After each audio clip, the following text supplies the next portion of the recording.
Hello everyone, this is Kesav. I have secured All India Rank 312 in the recent UPSC CAPF exam. Welcome to this new video. In this video, we'll be talking about the Precis writing, its format, and what are the rules and guidelines to follow when you write a Precis. And you'll get one Precis of 15 marks in your exam, and I think you can easily score here 7 to 8 marks, which is approx 50%. And I also used to get 19 marks in my mock test, so I think I can help you there. And I think it is one of the most neglected part of our paper 2, as most of the aspirants go unprepared here, and that's why I decided to come up with this video. Precis can also be called a summary of a larger essay, which you'll have to write in 1/3 of the provided essay. And I think it is more structured and detailed, and it aims to capture the main ideas, supporting details, and it also try to copy the tone of the original workers also. So you'll have to understand the core idea of the passage which is provided. So for that you will have to read the passage again and again. And what I used to do is I used to read the passage 3 times, and I used to break the passage in 3 parts. So you will have to read the passage again and again until you comprehend the underlying meaning of the original passage. So just to understand the uh, original idea of the passage, and in your Precis it does not need to express in a serial order. Just comprehend the original idea and start writing on that only. So breaking the passage in three parts helped me there, and I used to find key sentences that will uh, work as like liaison for like a beginning and a middle or in the end of the passage. And we will also see the rules and guidelines for writing the Precis. So a Precis is a concise summary of a given passage, and you must convey the main idea and essential point in 1/3 of the original passage length using in your own words. You will have to write in your own words only. And what are the rules? First one is length constraint. So you'll have to write in 1/3, and you will have to stick to within plus minus 10%. If the passage of 450 words, so you will have to write your Precis in 140 to 160 or 135 to 165 words. So the first one is length constraint, and second one is you will have to write in your own words. So avoid copy the long phrases. You will have to avoid copy, so just to maintain the originality of your Precis. And it must contain only essential points. What is the tone of the phrase, and you will have to leave out the examples quotes which are mentioned there. So this one is very important. You'll have to leave all this, and then you'll have to maintain the logical flow of the essay. And also you will have to write it in third person or past sentence. So avoid using I, we, or you. And you'll have to avoid giving your personal opinions or interpretations. You will have to write what is the author of the passage saying, and you'll have to be concise and clear. And then title, you'll have to give title. You'll have to read question properly. If it is not asking about title, then you can leave the title part. For this you must read the question paper very properly, so that if title is asked, then you'll have to mention the title, otherwise you can leave it. And just try to write it in simple language, and use simple, formal, and grammatically correct English only. You'll have to avoid some mistakes also while writing your Precis. So first one is you will have to write within the word limit. Then you will have to stop copying the sentences from the passage. Then don't give your personal views. Don't leave out the title. If it is asked, then don't leave out the title, otherwise you will get like -2 or -3 marks there. because title is very important to understand the like tone of the or main crux of the passage. Like last year it was related to immigrants or migrants, so you'll have to understand the core theme. So that's why the title is very important. And then don't use brackets. This one is very important. You will have to avoid using brackets in your pressay. Don't repeat your point again and again. Write in third person, so that's why you will have to avoid using I and you. And don't use any quote in the pressay. So that's all the rules for pressay writing.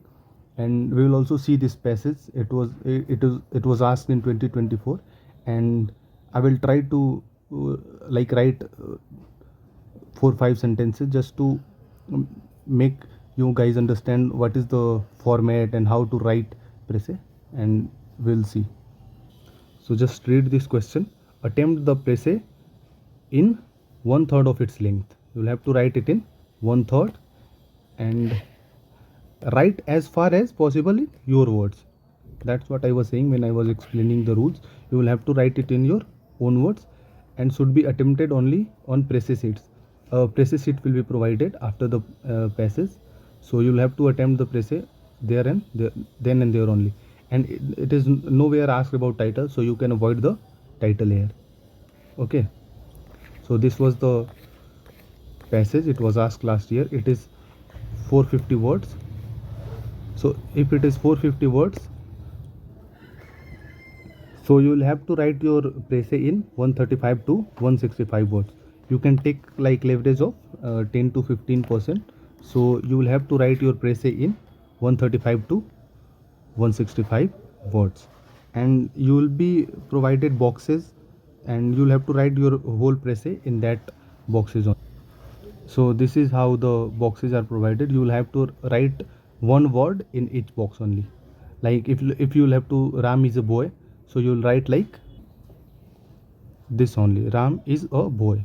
You can't like is and a in one box. If you will write like that, then you will definitely get penalty marks there, and you will get negative marks. So you'll have to write one word in one box only. So that's how you write your pressay, and we will try to read the 2024 question and try to solve it. So this was the question.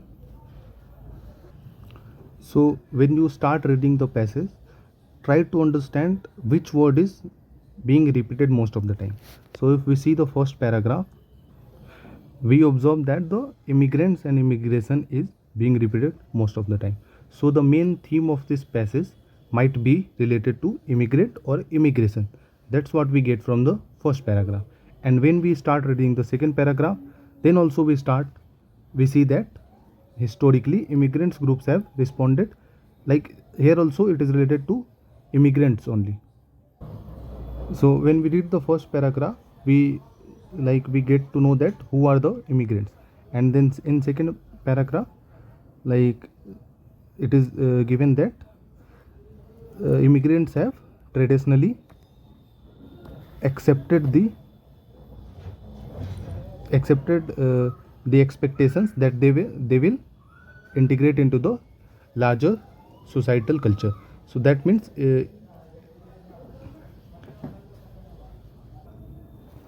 so it is related to they are accepting the traditions. And in the third paragraph, we see that, and third paragraph shows that they have never been a threat to a liberal democracy. And in the first paragraph, it has taken the example of three liberal democracies only: US, Canada, and Australia. And when we see the fourth paragraph, it is related to the contribution of the immigrants in the nation building, and how they are promoting the multiculturalism. So that's what given in the fourth paragraph. It shows here that what immigrants are expecting from the governments where they have been residing as a citizen, or like as a resident. So what they are expecting from the government and the people of there, that their custom, their food, dresses, recreation, that should be also accepted there, and that should not be treated as like from outsiders, or if they're residing in America, that should not be considered as un-American.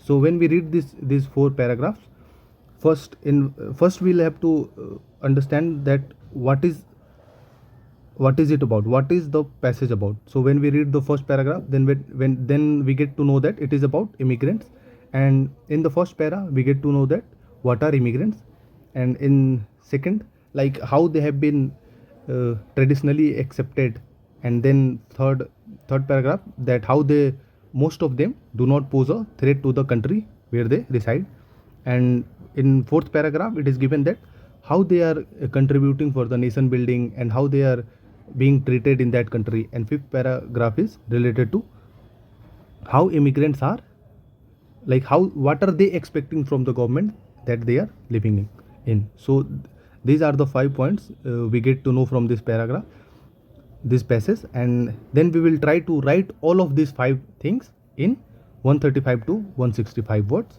in that only. So that's how I used to approach, and how I try to write it.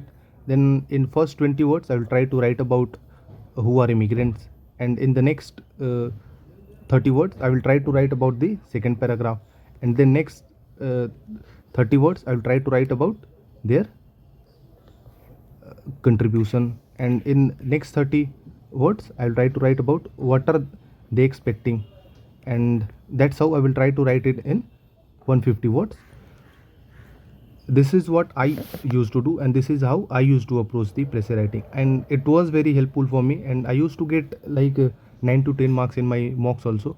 So I hope I got something around that in the real exam also. That's why I got 108 marks in my paper 2. And that's it for this video. I hope this was helpful for you, and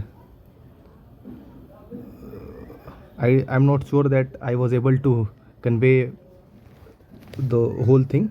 So please do comment in the comment box that if it was helpful for you or not. So that's all for this video. Thank you.